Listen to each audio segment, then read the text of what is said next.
Hello friends, I am C S Shantanu Pethe, your coach. And बहुत से लोगों ने मुझसे पूछा है कि सर, लॉ सब्जेक्ट को किस तरीके से पढ़ना चाहिए।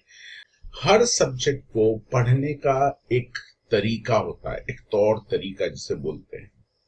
और अगर वो सब्जेक्ट उस तरीके से पढ़ा जाए तो आप उस सब्जेक्ट में मास्टरी हासिल कर सकते हैं। जहां तक लॉ का सवाल है, लॉ को आपको बहुत ही अच्छे से पढ़ना बहुत जरूरी है। वो इसलिए भी कि अगर एक भी गलती आपकी इसमें हो जाती है तो बहुत बड़ा नुकसान हो सकता है आपको या आपकी कंपनी को। तो लॉ की जो स्टडी होती है वो किस तरीके से की जानी चाहिए, इसके बारे में मैं अब आपको अपने इस वीडियो में बता रहा हूं। उसको आप ध्यान से सुनिएगा। If you want to get a mastery over any law, then there is a proper system, there is a proper procedure which you must follow that procedure. Because कोई भी जो लॉ रहता है, कोई भी लॉ रहता है, वो किसी न किसी वजह से बनाया जाता है। So there is always a reason behind any law. तो जो भी लॉ मेकर्स हैं, जिन्होंने भी ये एक्ट बनाया है, उनके मन में क्या था कि उन्होंने ये लॉ बनाया, व्हाट वर द इंटेंशन। तो वो इंटेंशंस आपको सबसे पहले पता होना चाहिए कि आखिर ये लॉ बना क्यों है। क्या ऐसे प्रॉब्लम्स थे जिनको एड्रेस करने के लिए ये लॉ बनाया गया है।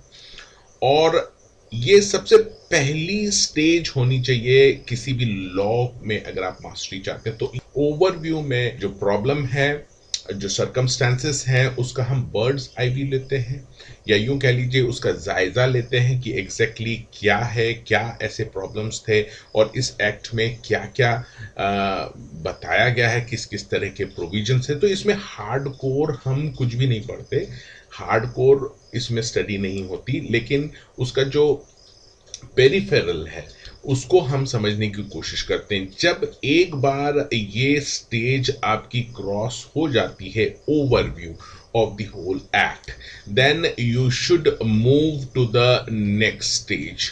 अब ये जो नेक्स्ट स्टेज है, इसमें आप पहले समरी में जा सकते हैं या उसके पहले आप डिटेल लेक्चर्स में जा सकते हैं, डिटेल स्टडी में जा सकते हैं। तो अगर मैं बात करूं समरी हम किसे कहते हैं। समरी एक तरह से जो एक्ट है उसके जो भी इंपॉर्टेंट एस्पेक्ट्स हैं, इंपॉर्टेंट यूं समझ लीजिए कि एक तरह से उसका एक्सट्रैक्ट, जो भी उसमें खास खास बातें हैं, उसका जो एक्सट्रैक्ट है वो हम समरी में देखते हैं। तो इसका मतलब इंपॉर्टेंट पॉइंट्स जितने भी हैं वो हम फटाफट देखते हैं। तो अगर किसी के पास टाइम नहीं है, ज्यादा टाइम नहीं है, और वो एक्ट को समझना चाहता है, तो it is always advisable that after overview you can go to the summary part. लेकिन अगर किसी के पास टाइम है डिटेल एनालिसिस उसका समझने का, तो it is advisable that you should go first to the detailed lectures. अब ये जो डिटेल एनालिसिस होता है, ये क्या होता है? डिटेल एनालिसिस में हम जो एक्ट रहता है उसका हर एक सेक्शन डिटेल में कवर करते हैं। उसके अलावा उसके जो रूल्स रहते हैं उसको भी हम डिटेल में स्टडी करते हैं। इतनी डिटेल में स्टडी करते हैं कि आपको हर एक प्रोविजन क्रिस्टल क्लियर हो जाता है। तो क्या सर, ये डिटेल स्टडी करने के बाद आपकी मास्टरी हो जाती है? नहीं। इसके बाद एक और स्टेज रहती है और उसे हम कहते हैं case studies. Case studies basically permutation और कॉम्बिनेशंस रहते हैं डिफरेंट टाइप्स ऑफ सिचुएशंस जो रियल लाइफ में आप एनकाउंटर करते हैं। तो जो केस स्टडीज रहती हैं वो रियल लाइफ सिचुएशंस पे डिपेंड करती है। ये सिचुएशंस को आप किस तरह से हैंडल करेंगे with in the four corners of the law. तो इसके लिए आपको सबसे पहले लॉ की जानकारी होनी चाहिए। तो केस स्टडीज में बेसिकली क्या होता है कि हम जो भी प्रॉब्लम रहती है, सबसे पहले हमको वो प्रॉब्लम को स्टडी करना रहता है कि exactly what is the problem, और उसके बाद उसका जो सॉल्यूशन है वो हमारे जो एक्ट हमने पढ़ा है डिटेल में, उसमें से क्या पोर्शन हमें यहाँ पर एप्लीकेबल करना है और इसका रिजल्ट और इसका सॉल्यूशन निकालना है। तो ये जो प्रोसेस रहती है इसको हम केस स्टडीज कहते हैं, जो रियल लाइफ सिचुएशन में आप एनकाउंटर करते हैं या कर सकते हैं।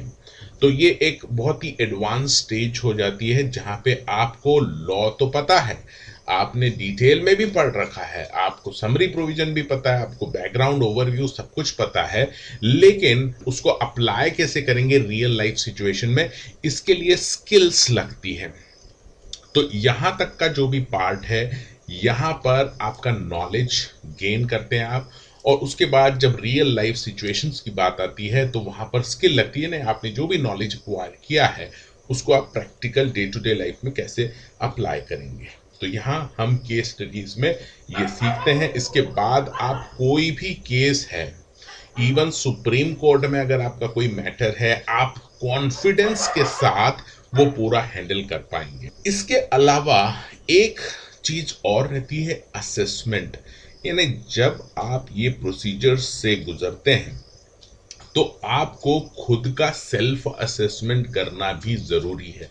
कई बार ऐसा होता है कि हमें ऐसा लगता है कि ये चीज हमें समझ में आ गई है, बट एग्जैक्टली जब हम असेसमेंट में जाते हैं, यानी मैं इसको शॉर्ट में बोलूं तो हम इसका जो टेस्टिंग करते हैं उसमें आपको या तो वो चीज याद नहीं आती कि अरे हाँ ये हमने पढ़ा था, या ये हमें याद नहीं आ रहा है और हमने कुछ और ही अप्लाई कर दिया, यानी जो प्रोविजंस था वो आपको याद नहीं आया, आपने कुछ गलत उसका इंटरप्रिटेशन करके कर दिया। तो ये असेसमेंट में आपका बहुत ही क्लियर हो जाता है। जब आप असेसमेंट में जाते हैं तो एग्जैक्टली आपको पता चलता है कि ये पूरे एक्ट में जो चैप्टर्स हैं उसमें कौन कौन से चैप्टर्स आपके स्ट्रॉन्ग पॉइंट हो चुके हैं और कौन कौन से चैप्टर्स ऐसे हैं जहां पर आपको और काम करने की जरूरत है और ज्यादा स्टडी करने की जरूरत है।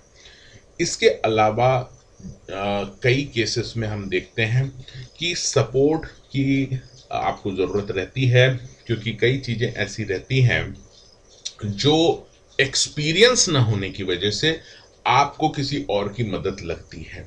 यानी आपके पास नॉलेज है, आपके पास स्किल भी है, बट एक्सपीरियंस नहीं है। तो ऐसे केसेस में यहाँ पर सपोर्ट आपको किसी न किसी का लगता है, and in that case once you get that support you feel confident about implementation of the law। तो ये सपोर्ट मॉड्यूल रहता है। तो हमारा जो ट्रेनिंग कोर्स है उसमें ये सारी चीजों का खास ख्याल रखा गया है। We have worked a lot on each and every aspect. जो हमारा मेन पर्पस है वो यही है कि जब कभी भी ये लॉ इम्प्लीमेंट होंगे तब any person who has gone through all these modules will be perfectly confident, fully confident about implementation of these laws। तो ये एक तरीका है किसी भी लॉ को स्टडी करने का। यहाँ पे आपको एक बात का ख्याल रखना है कि अगर आप स्टूडेंट हैं और अगर आप मिस्टेक करते हैं तो कोई प्रॉब्लम नहीं है, आपके मार्क्स कट जाते हैं एग्जाम में।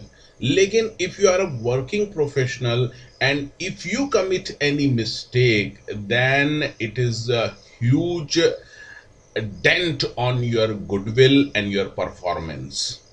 तो एक बात आपको हमेशा याद रखनी है कि अगर को अच्छी तरीके से पढ़ना है तो ऐसा नहीं है कि जस्ट आपने एक बुक निकाल ली है और उसको पढ़ लिया और आपका ये लॉ हो गया है, आप रेडी हो गए हैं आप लॉ को कंप्लाई करने के लिए।